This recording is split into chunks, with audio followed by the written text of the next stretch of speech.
Hello students, এখন আমরা একটা রূপকথার গল্প। রূপকথা বলছে এই কারণেই, গল্পের কোনো ঐতিহাসিক তথ্য নেই, লোকের মুখে মুখে দীর্ঘদিন এই গল্পটি ঘুরছে। এই গল্প অনেকগুলো গল্পের একটা গল্প এখন পড়া হবে। King Arthur was a king, একজন রাজা ছিল অফ ব্রিটন সাম্রাজ্যের, সেভারাল 100 years ago, কয়েকশো বছর আগে। He was a very popular and brave king. তিনি একজন খুব জনপ্রিয় এবং সাহসী রাজা ছিলেন। There are many legends about him, তার সম্বন্ধে অনেক গল্প আছে। The following tale is an adaption from the ancient Arthurian legend. তা গল্পটার নাম হচ্ছে দ্য কিংস টেল, রাজার গল্প। গল্পটা কীরকম এবার আমরা শুনি। আসলে রূপকথার গল্প আমি প্রথমে বললাম এই কারণে, কারণ রূপকথা গল্পের মধ্যে প্রচুর ইমাজিনেশন থাকে, ভাবনা থাকে, মানুষের নিজের ভাবনা যোগ হয়। মানুষের মুখে মুখে দীর্ঘদিন এই গল্পগুলো ঘুরেছে, ফলে বহু মানুষের আইডিয়া এর সঙ্গে, ইমাজিনেশনের সঙ্গে মিশে অনেক কিছু বেড়েছে, অনেক কিছু যুক্ত হয়েছে, অনেক কিছু বাদ গেছে। এমনি বলা হয় যে 4th কিংবা 5th সেঞ্চুরিতে নাকি ছিলেন, সত্য মিথ্যা বলা মুশকিল। এবং এই গল্পটি উপভোগ্য গল্প। তাহলে শুরু করা যাক। Many hundreds of years ago, England was ruled by a king called Uther Pendragon. কয়েকশো বছর আগে ইংল্যান্ডে রাজত্ব করতেন একজন রাজা, তার নাম হচ্ছে Uther Pendragon. The king who was friend and protector to all of his people was fair to everyone. তিনি খুব রাজা হিসেবে খুব ভালো ছিলেন, সবার বন্ধু ছিলেন, প্রজাদের মঙ্গলেই তার দিন কাটত। The people of Britain lived in peace and happiness. ব্রিটেনের মানুষ শান্তি এবং আনন্দে দিন কাটাচ্ছিল। Tending their flock and tilling their fields, তাদের গবাদি পশু কে দেখভাল করে এবং চাষবাস করে। King Uther Pendragon had married the beautiful lady Igraine বলে একজন মহিলাকে, তিনি সুন্দরী মহিলাকে বিয়ে করেছিলেন, অ্যান্ড হ্যাড আ সান, একটা সন্তান হয়েছিল তাদের। This child was their heir to their royal throne, এই পুত্রই তাদের রাজ সিংহাসনের উত্তরাধিকারী ছিলেন। The king and the queen died soon after the baby was born. দুর্ভাগ্যবশত রাজা এবং রানী সন্তান হওয়ার খুব শিগগিরই তারা মারা গেছিলেন। ইট ওয়াজ এ ডিফিকাল্ট টাইম, এটা খুব ভয়ঙ্কর সময় ছিল। Many of the king's opponents were looking to seize the throne. রাজার যারা বিরোধী ছিল তারা রাজ সিংহাসন দখল করার প্রবল চেষ্টা শুরু করলো। King Uther Pendragon and had two wise counselor. এই রাজার দুজন জ্ঞানী এবং বিশ্বস্ত মন্ত্রী ছিল। একজন হচ্ছে মার্লিন, আ প্রফেট। প্রফেট মানে যে ভবিষ্যৎ বলে এবং সাধু সন্ত জীবনযাপন করে, তাদের বলে হচ্ছে প্রফেট। মূলত সে ভবিষ্যৎ বলে, ওই জ্যোতিষরা যেমন ভবিষ্যৎ বলে সেই রকম মানুষ। অ্যান্ড দ্য ম্যাজিশিয়ান, তিনি ম্যাজিকও জানতেন, জাদুঘরও ছিলেন। And the brave knight prophet and the brave knight Sir Ulfius, এবং একজন সেনাপতি ছিল খুব বিশ্বস্ত, তার নাম ছিল Sir Ulfius. They were greatly trusted by the royal family, রাজ পরিবার তাদের ভীষণ বিশ্বাস করতেন। When the king and queen were no more, the two counselors met Sir Ector, the trustworthy and loyal subject to the king, on a cold and windy night. প্রচণ্ড ঝড় হচ্ছিল, ঠান্ডা রাতে এই মার্লিন এবং স্যার উলফিয়াস স্যার এক্টার বলে আরেকজন বিশ্বস্ত মানুষের কাছে গিয়ে হাজির হলেন প্রচণ্ড একটা ঝড়ের রাত্রি, ঠান্ডার রাত্রিতে। মার্লিন স্যার এক্টারকে বললেন, we order you and your wife to bring up the child as though he were your own son. এই যে রাজা এবং রানী মারা গেছে, তাদের সন্তানকে তিনি স্যার এক্টারকে বললেন, তোমরা নিজেদের সন্তানের মতো তুমি এবং তোমার স্ত্রী এই বাচ্চাটিকে বড় করো। The boy is to be called Arthur, এই বাচ্চাটার নাম হবে Arthur, said Ulfius.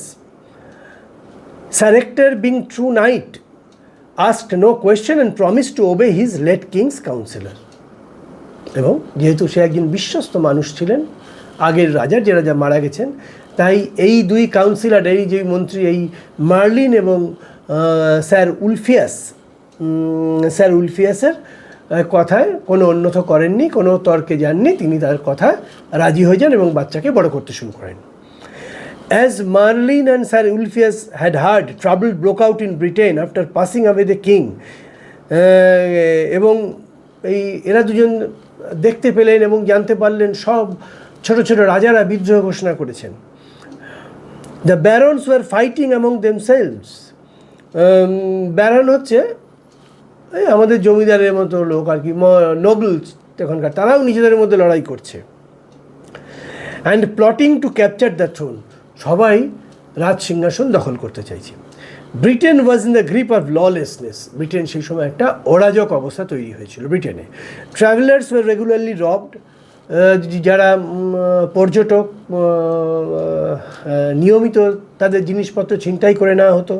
The peasants war unhappy, কৃষকেরা খুব কষ্টে দিন কাটাচ্ছিল।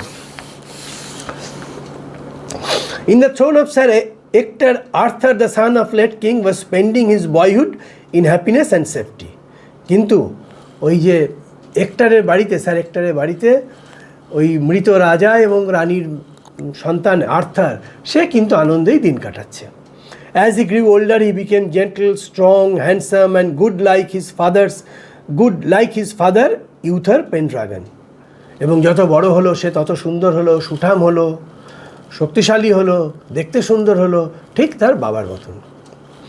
18 years past, 18 বছর কেটে গেছে। Britain was torn by bitter rivalry, Britain নিজেদের মধ্যে লড়াই করতে করতে একেবারে ছিন্ন বিচ্ছিন্ন হয়ে গেছে। None of the fighting Baron had manage to become the king, কোনো নোবেল বা কোনো জমিদার বা ছোট ক্ষমতাবান লোকরা কেউই রাজা হতে পারলো না।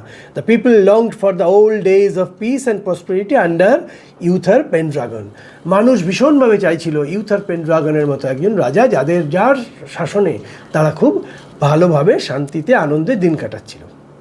ইট was Christmas time, a time of festivity, ক্রিসমাসের সময়, আনন্দের দিন। But all round Britain people were hungry, cold and frightened, কিন্তু ব্রিটেনের সব লোক ক্ষুধার্ত, শীতে কষ্ট পাচ্ছে এবং ভীত। One day in a churchyard people found a large stone on which was fixed a magnificent sword, একদিন দেখলেন চার্চের মধ্যে একটা বড় পাথর, একটা অসাধারণ তরোয়াল লাগানো আছে। Upon the stone in the gold letters, ওই পাথরের ওপর সোনার অক্ষরে লেখা আছে যে whoever pools out the sword is the right of birth the king of England, যে কিনা এই তরোয়ালটা এখান থেকে বার করে নিতে পারবে সেই হচ্ছে, তার শরীরে রাজ রক্ত আছে, সেই ব্রিটেনের রাজা হবে বা ইংল্যান্ডের রাজা হবে। Immediately the eager barons who longed to become the king jostled among themselves to leave the sword, সঙ্গে সঙ্গে যেসব ব্যারনরা এতদিন রাজেই শেষ 18 বছর ধরে নিজেদের মনে মারপিট করছিল রাজা হওয়ার জন্যে, তারা এসে ওই তরোয়ালটা তোলার চেষ্টা করলো। নান সাকসিডেড, কেউ সফল হলো না। The sword remained fixed to the stone, ওই বড় পাথরটার গায়ে যেখানে ওটা লেখা আছে সেখানেই ওই তরোয়ালটা আটকে রইল। It was Arthur at the age of 18 who succeeded in lifting the sword for the first time, এবং সেটা হচ্ছে আর্থার, সেই রাজা যে মৃত রাজা এবং রানীর সন্তান, যে স্যার এক্টারের কাছে বড় হচ্ছিল, সে কিন্তু ওই তরোয়ালটা ওই পাথর থেকে ছাড়িয়ে নিল। The barons were angry and disappointed, ব্যারনরা রেগে গেল এবং দুঃখও পেল। দ্য ডিমান্ডেড আ টেস্ট, তারা একটা পরীক্ষা চাইল, মানে আর্থারকে একটা পরীক্ষা দিতে হবে। আপন আ ব্রাইট মে মর্নিং, একটা উজ্জ্বল মে মাসের সকালে, a great trial took place in the presence of many people, বহু লোকের মধ্যে একটা পরীক্ষা নেওয়া হবে। There were the peasants, the craftsman, the merchants as well as the barons, কৃষক ছিল, ব্যবসায়ীরা ছিল, শিল্পীরা ছিল, মানে হাতে কলমে যারা কাজ করে সেই সব লোকজন ছিল, as well as the barons, এবং ওইসব নোবেল মানুষরাও ছিল। ইন ফ্রন্ট অফ এভরিওয়ান, সবার সামনে, আর্থার, স্লেন্ডার, ইয়াং, একজন ছিপছিপে অল্প বয়সী সুন্দর পুরুষ, লিফটেড দ্য সোর্ড ইজিলি, আরামসে খুব সহজে তরোয়ালটা তুলে নিল। The crowd held him as the king, ওইখানে ভিড় করে যারা ছিল তারা তাকে রাজা হিসেবে অভ্যর্থনা জানালো। After becoming the king of England, Arthur first duty was to secure piece in England. Arthur ইংল্যান্ডের রাজা হওয়ার পর তার প্রথম কাজ হলো শান্তি ফিরিয়ে আনা। হি ওয়াজ হেল্প বাই ওয়াইজ মার্লিন, জ্ঞানী মার্লিন, সেই যে প্রফেট এবং ম্যাজিশিয়ান, সেই ওকে কিন্তু খুব সাহায্য করছিল। Like his father, Arthur was concerned about the good of the common people. তার বাবার মতনই, মানে ইউথার পেনড্রাগনের মতনই, সে কিন্তু প্রজাদের উন্নতি তার কাছে প্রধান বিষয় ছিল। King Arthur fought battles so that no one could ill treat the humblest of his subjects.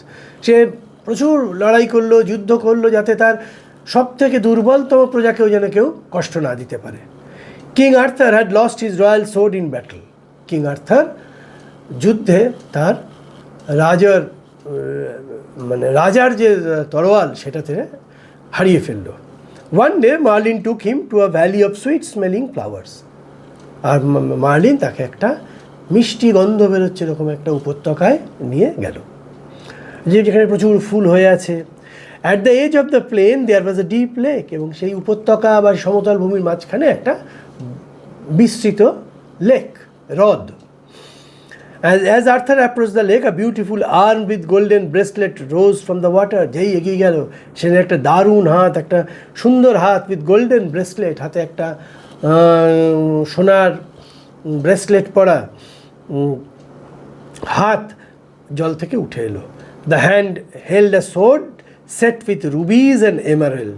সেই হাতে একটা তরোয়াল, যেটা রুবি এবং এমারেল্ড দুটি ভীষণ মূল্যবান পাথর, সেই পাথর দিয়ে খচিত বা সজ্জিত। This is Excalibur, said Merlin. Merlin বলে এক্সক্যালিবার। Only an honest and fearless knight who protects the common people can possess this sword. এই তরোয়ালটা তার কাছেই থাকতে পারে যে কেবল যে ভীষণ সৎ এবং প্রজাদের মঙ্গল ছাড়া তার জীবনে আর কোনো লক্ষ্য নেই। King Arthur accepted enchanted sword, এই যে ম্যাজিক্যাল সোর্ড, এটা একটা জাদুকরি তরোয়াল, এইটা সে গ্রহণ করলো। Hand appearing from the depth of the lake, যে ওই সেই হাত থেকে যেটা নদীর ওই হ্রদের ভেতর থেকে উঠে এসেছিল। I shall never use the magic sword for any personal benefit, king Arthur declared. আমি আমার ব্যক্তিগত লাভের জন্য কখনোই এটা ব্যবহার করব না। King Arthur could gift peace and prosperity to England, সে ইংল্যান্ডকে শান্তি এবং সমৃদ্ধি দান করলো। The greedy barons were unhappy with the King Arthur's because he was gentle and just. লোভী ব্যারনরা ভীষণ দুঃখে আছে, কারণ তারা ওই কিং আর্থারকে সুবিধা করতে পারছে না, তার কোনো ক্ষতিও করতে পারছে না, তার সঙ্গে পেরেও উঠছে না। He married the beautiful lady Guinevere, সে একজন সুন্দরী মহিলা গুইনার্ভকে বিয়ে করলো। Guinevere, not Guinar, her name was Guinevere, daughter of the king Cornwall, king কর্নওয়েলের কন্যা। On the wedding day Merlin took him to a richly gilded pavilion painted crimson and dark blue. সে একটা বিয়ের দিন একটা তাঁবুতে নিয়ে গেল। মার্লিন টুক হিম, একে নিয়ে গেল আর্থারকে। রিচলি গিল্ডেড প্যাভিলিয়ন, ভীষণভাবে সুন্দর, নানা জিনিস দিয়ে খচিত, খুব সুন্দর একটা ওয়েতে। Painted crimson, dark red in colour, যেটা ওক টেবিল, ওক গাছের কাঠের টেবিল, রিচলি কার্ভ, ভীষণ সুন্দর ডিজাইন করা তার উপরে। ক্যাপেবল অফ সিটিং 50 পিপলস, এবং সেখানে 50 জন বসতে পারে। This was the famous round table around which gathered King Arthur's devoted knights. এবং ওই যে 50 জন, ওই যে বড় টেবিল, ওইখানে রাজার অনুগত 50 জন সেনাপতি বসতে পারে। This knights promise that they would help the helpless. এই সেনাপতিরা কথা দিয়েছিল যে যারা অসহায় তাদের সাহায্য করবে। Be gentle to the weak, দুর্বলদের প্রতি ভালো আচরণ করবে। And to punish the wicked, এবং ধূর্ত খারাপ মানুষদের শাস্তি দেবে। To keep their vows the knight under to country's hazardous adventures. এবং এই বিশ্বাস এগিয়ে নিয়ে যেতে এই নাইটরা সারা দেশে রোমাঞ্চকর সব কাণ্ড কারখানা ঘটালো। তারা জায়গায় জায়গায় গেল, সেই যে কথা দিয়েছিল গরিবদের প্রতি সদয় হবে, দুষ্ট মানুষদের প্রতি নির্দয় হবে, সেই কাজ করতে। Their stories of their goodness and kindness spread throughout the country. তাদের দয়া, মহত্ব এবং প্রজামঙ্গলের কাহিনী সারা দেশে লোকের মুখে মুখে ঘুরতে লাগলো। King Arthur ruled for many years, অনেক দিন কিং আর্থার রাজত্ব করেছিল, অনেক বছর ধরে, and grew old with time, এবং সময়ের সঙ্গে সঙ্গে সে বৃদ্ধ হয়ে গেল। Many of his trusted knights had perished during the adventures, এই যে রোমাঞ্চকর ভ্রমণ, এই যে রোমাঞ্চকর আক্রমণ সব বিভিন্ন দুষ্টু লোকদের উপর করেছিল, সেটা করতে গিয়ে তার অনেক বিশ্বস্ত সেনাপতি মারা গেছিল। The king gave his magic sword the Excalibur to a trusted knight, তার একজন সবথেকে বিশ্বস্ত সেনাপতিকে তিনি ওই তরোয়ালটা দিয়েছিলেন। At the king's command, the knight threw the sword into the lake amid the plain of the sweet-smelling flowers. এবং রাজার নির্দেশে সেই বিশ্বস্ত যে সেনাপতি সেই তরোয়ালটা, সেই যেখান থেকে আর্থার পেয়েছিল, সেই সুইট স্মেলিং ভ্যালি, একটা হ্রদ ছিল, in the sweet smelling valley of flowers, যেখানে মিষ্টি ফুলের গন্ধের একটা উপত্যকা, যেখানে হ্রদ, সেই হ্রদে একটা সুন্দর হাত জল থেকে উঠে এসে তাকে তরোয়ালটা দিয়েছিল, সেইখানে ফেলে আসতে বলেছিল। A beautiful arm rose from the lake, caught the sword and disappeared into the green depth of the water. যে হাতটা উঠে তরোয়ালটা কিং আর্থারকে দিয়েছিল, সেই হাতটা উঠেই আবার সেই তরোয়ালটা নিয়ে জলের ভেতর হারিয়ে গেছিল। The knight came back and told the king what happened.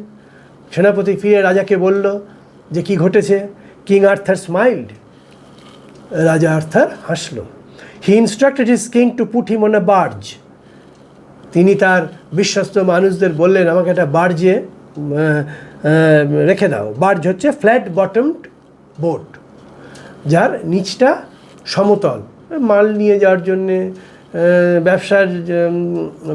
ব্যবসায়ীরা মাল নিয়ে যাওয়ার জন্য ব্যবহার করত। It was the hour of twilight, গোধূলি লগ্ন। With tearful eyes everyone bade goodbye to the old king. সন্ধ্যে গোধূলি লগ্নে কাঁদতে কাঁদতে দেশের প্রজারা, ইংল্যান্ডের প্রজারা কিং আর্থারকে বিদায় জানালো। Good bye to the old king, সাথে বৃদ্ধ রাজা, as the barge sailed with him towards the setting সান। এবং ওই বার্জে, ওই নৌকায় করে বৃদ্ধ রাজাকে সূর্য অস্ত যেখানে হচ্ছে সেইখানে নিয়ে চলে গেল। আসলে তিনি এই দেহ ত্যাগ করলেন। এইটা হচ্ছে কিংস টেল। কিংস টেল মানে কোন রাজার গল্প? King Arthur. আবার বলছি, এটা একটা অসাধারণ রূপকথার গল্প। রূপকথার গল্প এই জন্যই বলছি, it is based on imagination. এটা কোনো হিস্টোরিক্যাল ফ্যাক্ট বা হিস্টোরিক্যাল নেই, কোনো হিস্টোরিক্যাল প্রুফ নেই। তথাপি গল্পটা খুব সুন্দর, এবং এর শিক্ষা একটাই, যে কোনো গল্পের তো আমাদের যা যা গল্পগুলো পড়ি তার একটা শিক্ষা থাকে। এখানে শিক্ষাটা হচ্ছে আমরা দুর্বলের পাশে থাকব, অসহায় মানুষদের পাশে থাকব, এবং যারা দুষ্টু মানুষ, নিষ্ঠুর মানুষ, তাদের দমন করব। Like king Arthur and his 50 honest Knights.